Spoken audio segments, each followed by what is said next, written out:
കോതമംഗലത്തെ ജനവാസ മേഖലയിൽ തുടർച്ചയായി രണ്ടാം ദിവസവും കാട്ടാനക്കൂട്ടം കൃഷി നശിപ്പിച്ചു.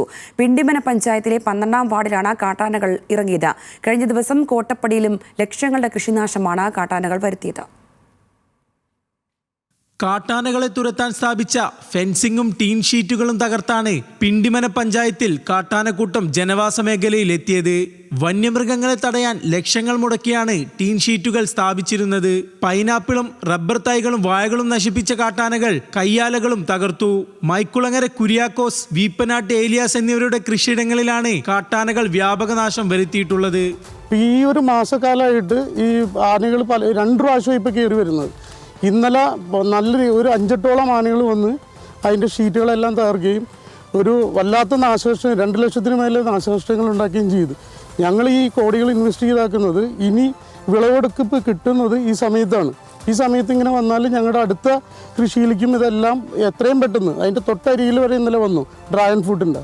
അതെന്നൊക്കെ പറഞ്ഞ ഇൻവെസ്റ്റ്മെൻറ്റ് നമുക്ക് അത്ര അധികം മുടക്കിയിട്ടിരിക്കുന്നതാണ്. അപ്പോൾ ഇങ്ങനെ ആയിക്കഴിഞ്ഞാൽ ഞങ്ങൾക്ക് വേറൊരു ഹെൽപ്പോ കാര്യങ്ങളോ ഒന്നും വനവകുപ്പിന്റെ ഭാഗത്തുനിന്നും എങ്ങൊന്നും കിട്ടുന്നില്ല. പഞ്ചായത്ത് അധികൃതരും കൃഷിവകുപ്പ് ഉദ്യോഗസ്ഥരും സ്ഥലം സന്ദർശിച്ചു. കാട്ടാനകളുടെ ആക്രമണം മൂലം ജീവിക്കാൻ കഴിയാത്ത അവസ്ഥയിലാണെന്ന് പിണ്ടിമന ഗ്രാമപഞ്ചായത്ത് പ്രസിഡന്റ് JC സാജു പറഞ്ഞു.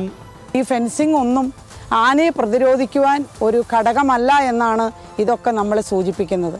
ഒരു തലത്തിലും കർഷകർക്ക് മുമ്പോട്ട് പോകുവാൻ സാധിക്കാത്ത ഒരു നിലയിലേക്കാണ് കടന്നു പോയിക്കൊണ്ടിരിക്കുന്നത്.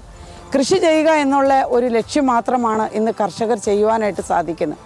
വിളവെടുക്കുന്ന ഒരു കാര്യത്തിലേക്ക് വരുമ്പോൾ ആ വന്യമൃഗങ്ങൾ വിളവെടുത്തുകൊണ്ട് പോകുന്ന ഒരു സാഹചര്യവും നാശനഷ്ടങ്ങളിലേക്ക് പോയിക്കൊണ്ടിരിക്കുകയാണ്. ഫോറസ്റ്റ് ഡിപ്പാർട്ട്മെൻറ്റിൽ നിന്ന് ഇതിന് സർക്കാരിൽ നിന്നും ഒരു മാർഗം സൃഷ്ടിച്ചുകൊണ്ട് ഈ വന്യമൃഗങ്ങളെ വനത്തിൽ സംരക്ഷിക്കാനുള്ള നടപടി സ്വീകരിക്കണമെന്നാണ് ഈ തരുണത്തിൽ എനിക്ക് സൂചിപ്പിക്കാനുള്ളത്. കിടങ്ങുകളും ഹാങ്ങിങ് ഫെൻസിംഗും ഉൾപ്പെടെയുള്ള പ്രതിരോധ മാർഗങ്ങളും സ്വീകരിച്ച് വന്യമൃഗശല്യത്തിന് ശാശ്വത പരിഹാരം കാണണമെന്നാണ് നാട്ടുകാരുടെ ആവശ്യം.